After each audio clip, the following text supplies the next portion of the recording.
Escúchenme, se han prostituido esos conceptos. El concepto de méritos, así lo consignado en un documento que dejamos aquí en la mesa y que dejamos aquí en las personas que manejan esto, en un resumen con un gran esfuerzo en un par de láminas en la que dejamos consignado todo el proceso, lo que se requiere y lo que se debe dar para que la consultoría dé el resultado que le permita al Estado o al interesado hacer una verdadera planeación contractual. La consultoría tiene, como ustedes saben, como todos sabemos, unas grandes responsabilidades. Y todo proyecto parte de esa preinversión, que son los estudios y que son los diseños, y que tenemos una gama de estudios y diseños muy bien definidos. Y luego de ahí nos pasamos, definido esas partes, nos pasamos los consultores en el nivel de interventor al control.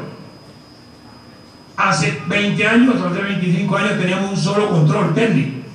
Le hemos agregado el administrativo, le hemos agregado el contable, le hemos agregado el social, le hemos agregado el jurídico, le hemos agregado el ambiental.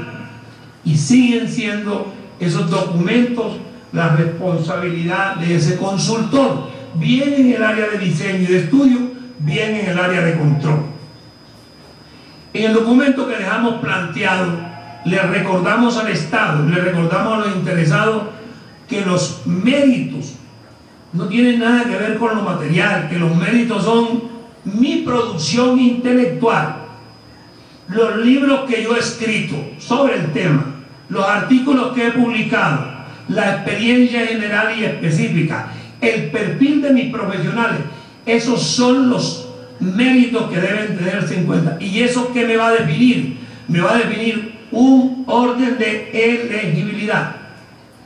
El costo tiene tres factores que los conocemos: el recurso, el tiempo y la tarea.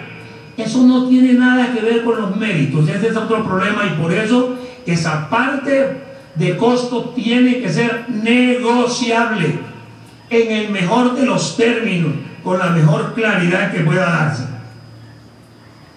Eso nos ha llevado a trabajar y a interesarnos en este acontecimiento y a expresar que este acontecimiento debe ser el punto de partida de una larga lucha que estamos dispuestos, la Ingeniería Nacional, a dar.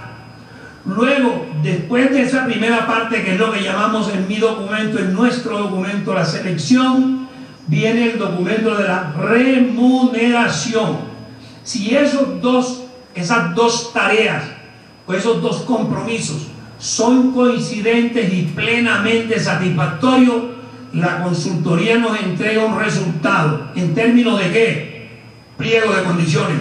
¿En términos de qué? Planos fase 3. ¿En términos de qué? Servidumbre. ¿En términos de qué? Condiciones económicas. ¿En términos de qué? Cuantificación, cualificación y programación. Esa es la tarea del consultor. Y cuando el Estado tiene en las manos un estudio en el que la remuneración y la selección han sido también definidas, con esos resultados el Estado puede, si tiene la voluntad y si tiene el interés de servir a la ingeniería, entonces sí definir una planeación contractual, y eso nos ayudaría mucho en no tener obras sin financiación, en no tener obras con condiciones económicas o técnicas muy pobres, en no tener elefantes blancos, en no tener obras sin terminación, porque ahí debe estar todo. Entonces abogamos con gran esfuerzo que se considere que la consultoría es el punto de inicio de todo proyecto de ingeniería, y que todo proyecto de ingeniería bien diseñado, bien estudiado y bien controlado nos da el resultado que estamos esperando. Entonces ese es un punto fundamental. Otro punto que no podemos dejar de tocar aquí es los criterios de desempate. A ver, presentamos la propuesta, hay unos méritos, se hace una elegibilidad, y luego 2, 3, 4 o N contratistas o proponentes terminan en el mismo nivel. En ese nivel vienen los criterios de desempate. Entonces hay varios criterios. El primer criterio de desempate, ¿verdad?, se refiere a los discapacitados. Eso hay algo que estudiar. La Constitución, que la respetamos, la Ley 361 que la acatamos, y los decretos reglamentarios tienen que hacerse, señores senadores, un replanteamiento de orden legal o reglamentario en eso. Porque no es posible que lo que he escrito, que mi experiencia general, que mi experiencia específica, que todo el bagaje de nuestras empresas termine fallando porque yo no tengo en mi oficina el 10% de discapacitados. Proponemos, la Sociedad de Ingenieros del Atlántico, proponemos que esa condición se cambie porque quien obtenga el beneficio le dé trabajo a los discapacitados. Eso es más lógico, pero que me dejen contratar, y estoy dispuesto a acatar la Constitución Política de Colombia y la Ley 361 y lo que digan los decretos reglamentarios. Ese es otro punto que queremos realmente no dejar en el vacío. Resumo entonces, ¿qué queremos? Que se replantee el concepto de los méritos, tal como se está manejando, y regresemos al verdadero concurso de méritos. Segundo, que el factor multiplicador, que lo hemos estudiado, y aquí tengo a la mano un estudio de la Cámara Colombiana de Infraestructura que nos define, después de un estudio juicioso, un límite superior y un límite inferior. 240 mayor o igual a 240, menor o igual a 280. Estamos de acuerdo con eso.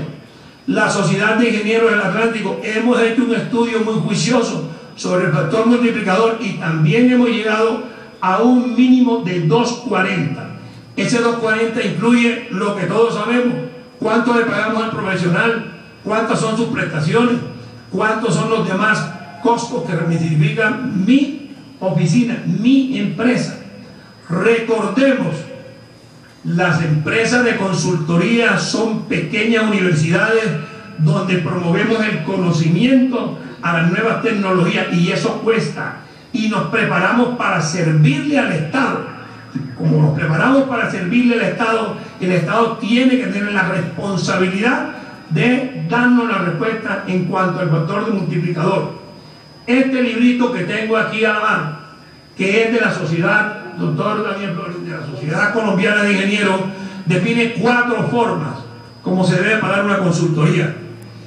La tercera forma es la del factor multiplicador, pero a alguien, no sé quién, se le ocurrió inventarse otra forma para pagarle a los consultores, a los interventores.